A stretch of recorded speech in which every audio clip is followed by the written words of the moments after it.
بسم اللہ الرحمن الرحیم۔ حضرت بلال حبشی رضی اللہ عنہ کا اسلام اور مصائب۔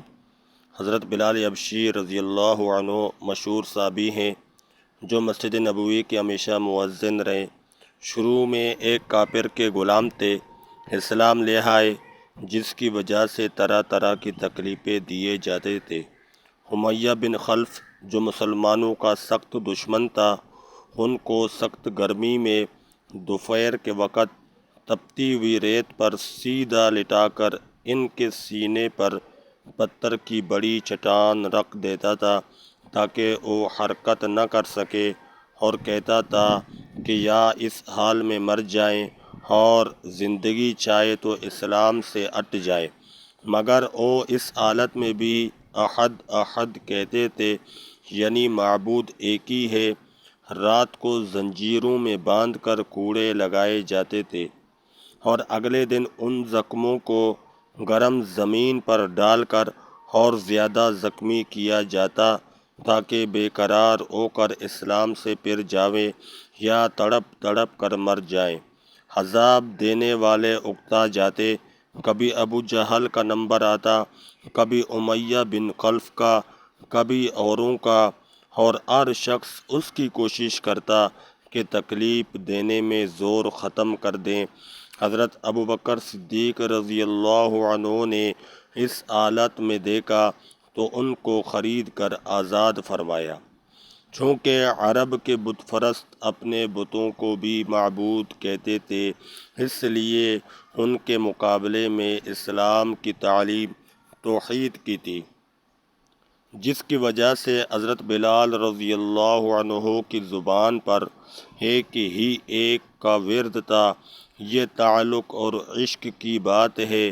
ہم جھوٹی محبتوں میں دیکھتے ہیں کہ جس سے محبت ہو جاتی ہے اس کا نام لینے میں لطف آتا ہے، بے فائدہ اس کو رٹا جاتا ہے، تو اللہ کی محبت کا کیا کہنا جو دین اور دنیا میں دونوں جگہ کام آنے والی ہے۔ یہی وجہ ہے کہ حضرت بلال رضی اللہ عنہ کو ہر طرح سے ستایا جاتا تھا، سخت سے سخت تکلیفیں پہنچائی جاتی تھی، مکہ کے لڑکوں کے حوالے کر دیا جاتا کہ وہ ان کو گلی کوچوں میں چکر دیتے پھریں، اور یہ تھے کہ ایک ہی ایک ہے کہ رٹ لگاتے تھے۔ اسی کا یہ صلہ ملا کہ پھر حضور صلی اللہ علیہ وسلم کے دربار میں مؤذن بنے اور سفر حضر میں ہمیشہ اذان کی خدمت ان کے سپرد ہوئی۔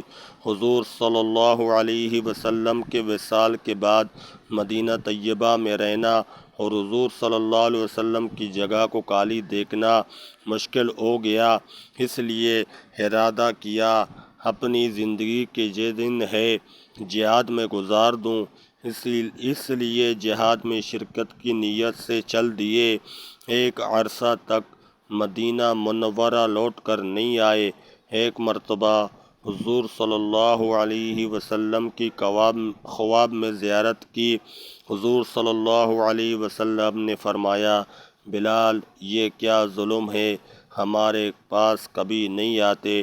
تو آنکھ کھلنے پر مدینہ طیبہ حاضر ہوئے۔ حضرت حسن اور حضرت حسین رضی اللہ عنہ نے اذان کی فرمائش کی۔ لاڈلوں کی فرمائش ایسی نہ تھی کہ انکار کی گنجائش ہو۔ اذان کہنا شروع کی اور مدینہ میں حضور صلی اللہ علیہ وسلم کے زمانے کی اذان کانوں میں پڑھ کر کورام مچ گیا۔ عورتیں تک روتی ہوئی گھر سے نکل پڑیں۔ چند روز قیام کے بعد واپس ہوئے اور سن 20 ہجری کے قریب دمشق میں وصال ہوا۔ رضی اللہ عنہم ورضوا عنہ۔